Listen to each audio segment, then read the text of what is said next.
Okay, how do you manage all this? You're a lash artist, then you're gonna wake up at 5 in the morning, go to the gym, then at 9 you're gonna start seeing clients, then you're gonna see clients all the way up till 5, then you're gonna go home and cook dinner, and then take care of yourself, and then before you know it, it's like midnight. Don't think that you have to do it because the next Instagram model's doing it. Do what makes you happy. That could be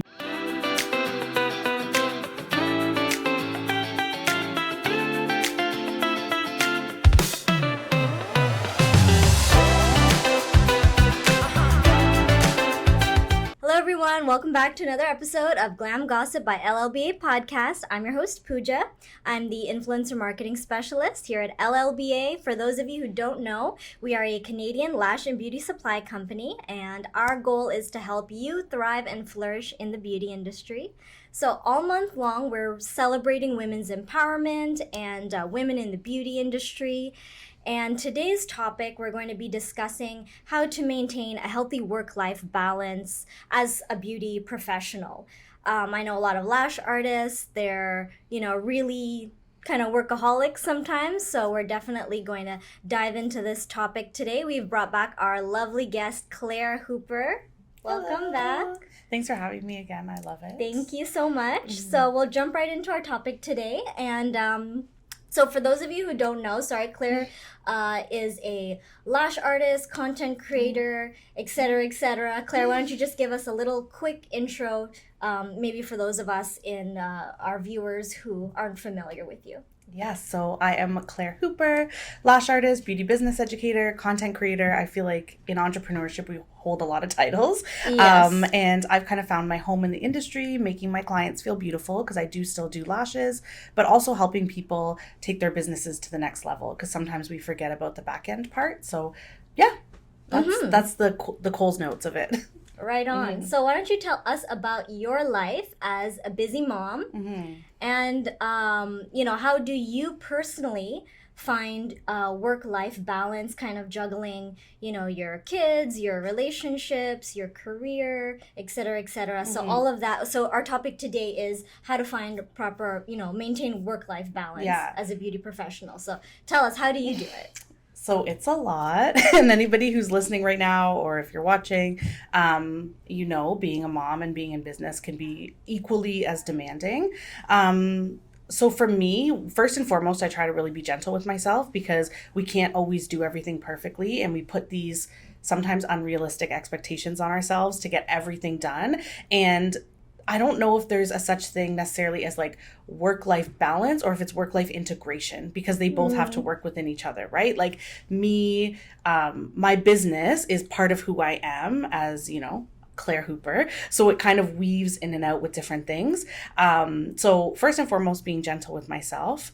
Number two, I would say having really good scheduling and building a business that kind of helps you weave properly into your life, right? Like I want clients who are understanding to my situation of being a mom and they understand the flexibility. Of course, we still have to maintain being professional, right? But I want them to know, like, I have kids and there's been times where I've had to like bring my kids to the studio with me, and they're understanding. And I think it goes back and forth because having that your clients having understanding for you, you can also have understanding for them if they're busy with their work or with their children. So I hope that it was a lot that I went into there, but it is a lot being in entrepreneurship and trying to balance everything. So do you think maybe like maybe the flexibility of like having your own business and being a lash artist as one of your jobs kind of helps you kind of maintain your balance because you're not technically locked into like a 9-to-5? Yes, the flexibility is so key. And I think a lot of people get into entrepreneurship because of the flexibility, making your own schedule. Of course, there's some things that just demand your time. It is what it is, right? It's a business. The flexibility. And even if you're someone and you're like, I, don't 100% work for myself. I'm in the lash industry, but I am working with a brand or I'm working at a salon. When you look for those things, you want to make sure when you're going to apply for those jobs that they're going to kind of work with you and your schedule too, right? You don't want to be in a position where you're not aligning. So that's really important too. I know LLBA is really good with that, right? With their employees and flexibility and stuff like that. These are things you want to look for. Flexibility. That should be the word for sure. The word of the day. Yeah. But it's not that easy. Even if you have flexibility, like we've all been, or not, I shouldn't say we've all been, but like many of us are students, and we know like student life, you have tons of flexibility, but your success really depends on kind of how you manage your time. And it's kind of easier said than done. So I guess my question to you is like, what are the first steps to kind of organizing your life and managing your time so that you can kind of avoid burnout? Yes. So have a really good calendar system for sure. Like first and foremost, that's a tool that you need. Like put everything in your Google Calendar. I love old school calendars. Yeah. Oh, like paper? Yes. Yes. They look so good. I have moved to Google Calendar, but any kind of calendar, right? You knew. Yeah. I know. Pen and paper, definitely. There's like subscription boxes to stationery. I don't know if you know. Oh, wow. But yeah, no, maybe you would like that. something like that. But have a calendar, whether it's pen and paper, whether it's Google Calendar. And I like to add other people in my life to it so that they know my schedule. So my husband, even my son is about to be 13, and he has access to my Google Calendar. Wow. And I'll have like his events in there, like whether he has basketball or band practice, it's in there. So everyone kind of knows what's going on in the household. And I know people listening, maybe you have one kid or you have 5, or you're a single parent or you have a partner, whatever it is, kind of try to keep everyone involved in your schedule, because that can stop a lot of miscommunications along the line. Like if I said, oh, today I'm, recording a podcast with Puja, and then my husband was like, what do you mean? Like who's going to pick up the kids, right? Sort of idea. So keeping people informed is really important. 2, also knowing your limits as far as, because you said you don't want to reach burnout. I know me, I have an hour. So if I'm on a computer, I have like a solid hour of working, and then I know I need to take a break. So I don't try to push past that, because I'm going to not do quality work. I'm going to get burnt out. Then it might lead me to have to do my work later at midnight when I know I'm not, I want to sleep. Yeah. You know what I mean? We've all been there, I think. Having the Google Calendar or some sort of calendar, keeping your people in your life involved in that, and knowing what your work limits are, like what can you do? And even with clients, if you know after 4 clients your work is not good, don't do 5, do 4, those sort of things. Yeah, I agree with that. Never push yourself. I mean, I'm guilty of this too. We all are a little where bit. Where it's like midnight and you're like, oh my God, I have so much stuff to do. Should I wake up at like 5 and do it? And you never do. No. So just be realistic with yourself. Yeah. And like going back to what you said earlier about just like accepting that you can never be perfect. You can never like do it all the time perfectly. So I think that's like a really good really good tip that you can like instill, especially in the lash community, because I feel like a lot of people in the beauty industry, especially if they're like having their own business, they're like workaholics, right? Yeah. So, and your work will suffer, and then ultimately that can affect, your client's happiness, and then affect your business. So it can go down a really terrible path, like if you don't try to get your habits in order and stuff. And just, you're different than the next person. I mean, you can watch all the motivational tips and some will work for you, but some won't, and that's okay. You just have to know what's good for you. And so now that you can schedule like your work life, what about scheduling time for yourself, like your me time? Are there any like tips or tools or resources you could suggest for people? Being intentional, so time, but also you have to keep promises you make to yourself. So if you say on Monday, I'm having a day that's just to myself, and then Monday you decide to take clients. So I mean, that goes down another topic of like keeping boundaries. But when you schedule your me time, you can't compromise that for anybody else, because then it's like, well, I can let this sneak in. I can let clients, I can let that. Life has emergencies, especially if you are a mom with kids, like, okay, if today's me day, but my son needs something, it's going to waver, right? Back and forth. But definitely keeping boundaries, scheduling that time, sticking to it, keeping promises to yourself. And a lot of times me time, we look at it like a spa day or this, and it can be for you, but maybe it's just sitting in the backyard listening to your favorite podcast, or maybe it's, taking a shower uninterrupted, whatever it is, but it doesn't have to be super luxurious. It doesn't have to be an expensive spa. It's just whatever makes you happy and lets you relax. Yeah, like I did gardening yesterday. because I was like, okay, I just want to get this done just by myself, and it was great. Nice. Okay, so next question is for all the workaholic lash artists out there, how can, now we're going on the opposite end of the spectrum. Yeah. So, how can you maximize your productivity? This is a topic I'm very interested in. Ooh. So if you want to be a workaholic, how do you maximize your productivity? But also we're sticking with our theme of, maintaining work-life balance. So, let's say you have 5 hours. How do you make the most of those 5 hours so you can relax the rest of the day? Yeah. What's the secret? So I think starting out with a list in the beginning, I'm a very big list person. Me huge into lists. I probably have too many lists. But I break it down into what absolutely has to get done and then what's bonus after. So I start with my really, really important things, and then I'll move down to bonus, and hopefully I get to bonus. But if I don't, I try to be it's okay, I can put it on my list for tomorrow. Definitely having the list, knowing your habits, how long you can work, when you need to take a break. So 5 hours working straight it's asking a lot, right? Because our attention spans are becoming shorter and shorter. So there's this work technique, I think it's called Pomel. Of course, I'm not going to remember the name. Maybe we can add it later in the notes or something. But you set a timer for 15 or 20 minutes and you work, and then you take a 5-minute break. Then you do 20 minutes, take a 5-minute break. Okay. Yeah, so it's not going to work for everybody if your focus is not going to retain after your break. But for me, it works really well. But I know I have about an hour, 20 minutes to an hour solid. So knowing what you can get done, your timings, make sure you have food. That's another thing. We can't do anything on an empty stomach. I can't anyway. Yeah, those. So is there an app for that technique? There might be an app. I'm not sure. For me, I just set a timer. Yeah. And it's almost to the minute of that hour mark specifically, where I'm I pick up my phone and then I'm oh, it's been an hour. I know that's when I need to take a break.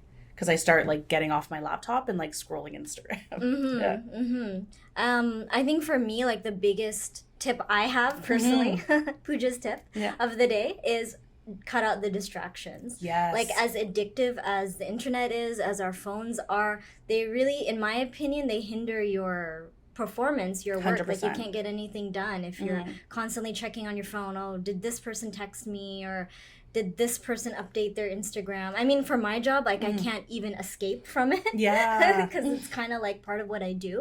But yeah, it's a huge distraction. So I would say that's another thing that you could really minimize. Turn off your cell phone, turn off your Wi-Fi for a time, and just do what you have to do. Yeah, that's a really, really good tip, because phones are a distraction for sure. Social media, and it's built to work against you, right? Social media, they make an algorithm tailored to you so that you stay on it, right? So you're not crazy for thinking, oh my goodness, I can't get off it, right? You just have to limit your distraction. I think it's really good. Even space, don't be in a room necessarily if you love TV with a TV, or go somewhere quiet if you need somewhere quiet. A lot of people go to Starbucks and stuff. I can't work at Starbucks. It's too many distractions around me. So just what works for you. And I also found those focus music, that focus music, it actually works. I don't know if it's a placebo, but I usually go to YouTube and I type in focus music, and there's tons, and they're 12 hours long. Yeah. And you just play it and you just get into the zone. Yeah, nothing with lyrics. If I have lyrics in my music, I'm dancing, singing. Yeah, exactly. Then that's too distracting for me personally. Yeah. It has to have no lyrics. Okay, anyway, sorry, we're getting off topic here. But it's good tips. It's good stuff. Yeah, absolutely. So speaking about social media and kind of segueing into socializing, I know it's not really a segue, but whatever. How do friendships and socializing in social media, in the lash community, do you think they either help or sometimes hinder your work-life balance? Or how do you make a balance between those two? I think in this sense, social media can be a good thing because you can connect with people really quickly, as opposed to having to set a date to go hang out and see people face to face. I don't think it hinders though. I think it's good to have other people in the community. not even just like I guess with balance, but like just your mental health, having other people, and we've talked about this, but like having people in the industry who get it, right? Like other lash artists, like I have some lash besties out there, and when I tell them about, you know, a difficult time I had with a client or a product or just a hard day, like they get it. So I think that can really help. And having people in the industry who hold you accountable too. Like say I was behind on my deadline and I'm complaining to them like, oh, I'm not getting my course launched on time. They'd be like, Claire, get it together. Like refocus and you got this. So I think it's not a hindrance. I think it's a good thing. Yeah. You want people in your corner to help you and who are also going to call you, you know, on your crap, like tell you what you're doing wrong or how you can improve. Assuming they're like quality people who are not like energy vampires. They're gonna like, give you the energy and motivation that you need. And I think that's important too, because with work-life balance, sometimes we have clients, and anybody listening to this, I'm sure can agree, but we do have clients who are energy vampires sometime, or, you know, I could look at my schedule for the day and be like, oh, the 3 people who are coming to see me are generally sad, right? So that can be hard. So it's important to fill your life with energetic people. How can you be sad when you're getting lash extensions? Right? I don't get it. I know. It doesn't even make any sense. Yeah. I would be happy all the time. I'm someone who can't have extensions, but if I could, I'd be happy all the time because I pick them off. Oh, okay. I think maybe I'm not allergic. No, I know. Yeah. People are always like, you're allergic? I'm like, no, I'm just a terrible client. So if you follow Claire on social media, which you should, you probably know a little bit about her lifestyle, right? She's very active. You go to the gym, right? Frequently or regularly. Yeah. So how do you... what advice would you give for women to kind of prioritize their own personal well-being in terms of like eating healthy and, you know, exercising or just, you know, going for a walk? It sounds easier said than done. For sure. How do you do it? How do you manage it? Make time for it? Yeah. And it really is easier said than done. So my husband is actually a personal trainer. And so we've been together a really long time. And you would think if I have a personal trainer in my house, I would just be like, yeah, let's get it all the time. But that's not true. It took a long time. And I think finding an activity that you like and basing it around your well-being as opposed to beating yourself up about like weight loss or how you look or whatever like that is going to make you want to do it more. If you're just like, it makes me happy and I feel good while I'm moving my body. So first and foremost that. And when I say find an activity that you like, I mean, we can go on Instagram and see what everybody else is doing. For me, I love weightlifting. I don't love yoga, but someone might love yoga and hate weightlifting.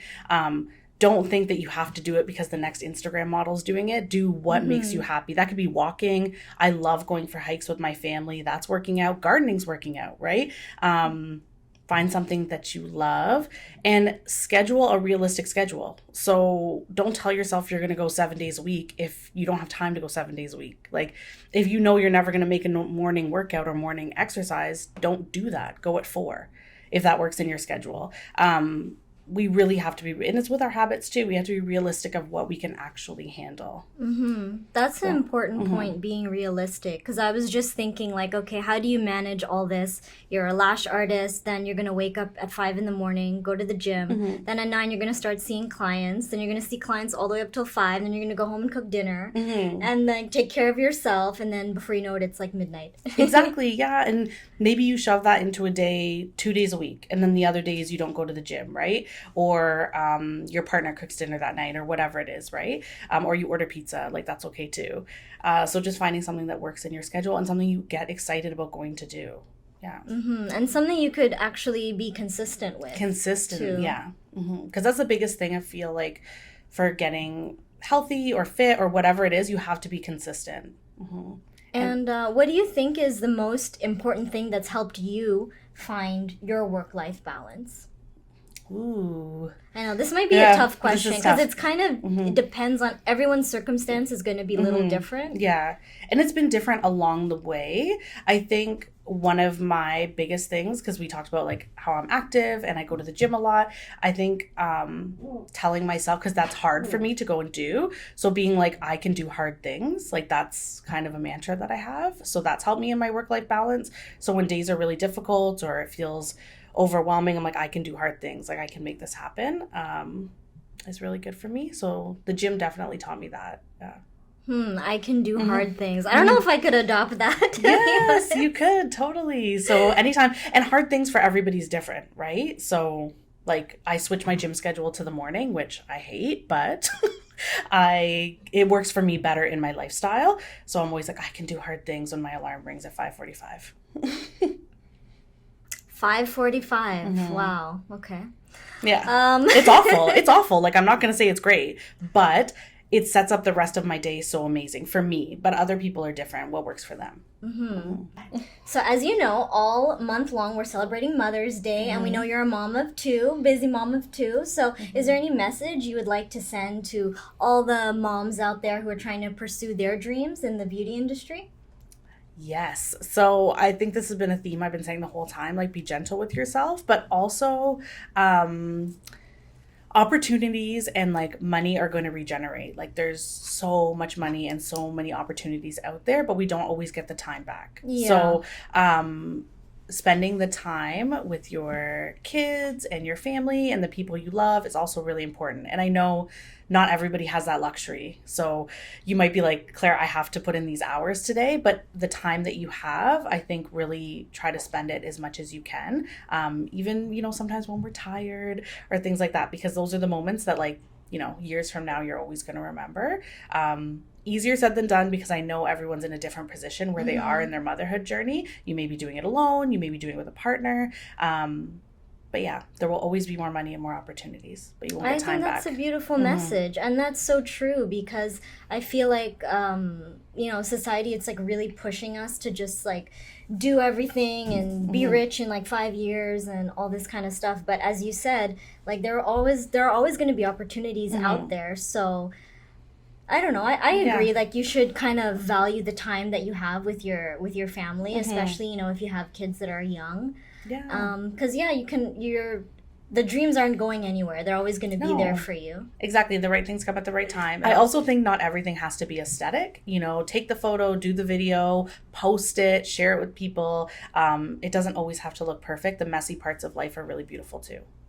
Done is better than perfect. I think you say that sometimes, right? I strongly believe that too. I mean, I don't actually put that into practice. It's hard. Yeah, and even me too, I say it. And I do critique my stuff heavily a lot of the time. But done is better than perfect, because you can always tweak it later.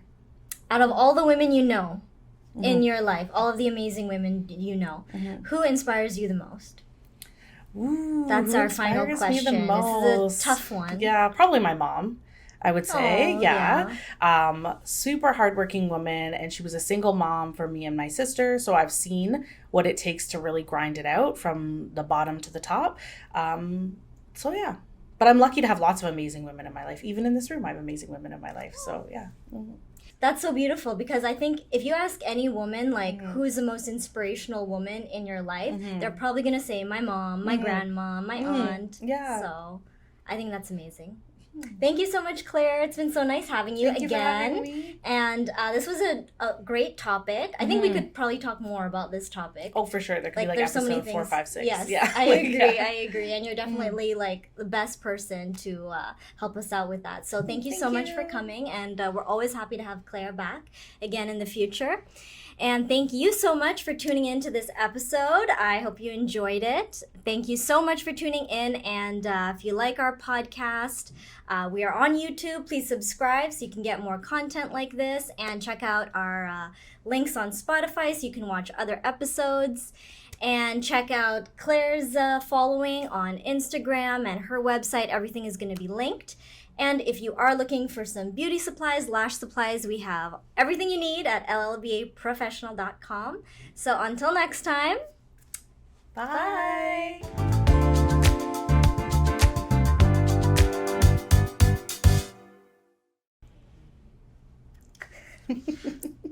When you guys stare at me like that, I just, especially I know everyone's Daniela. looking at you. Like, yeah.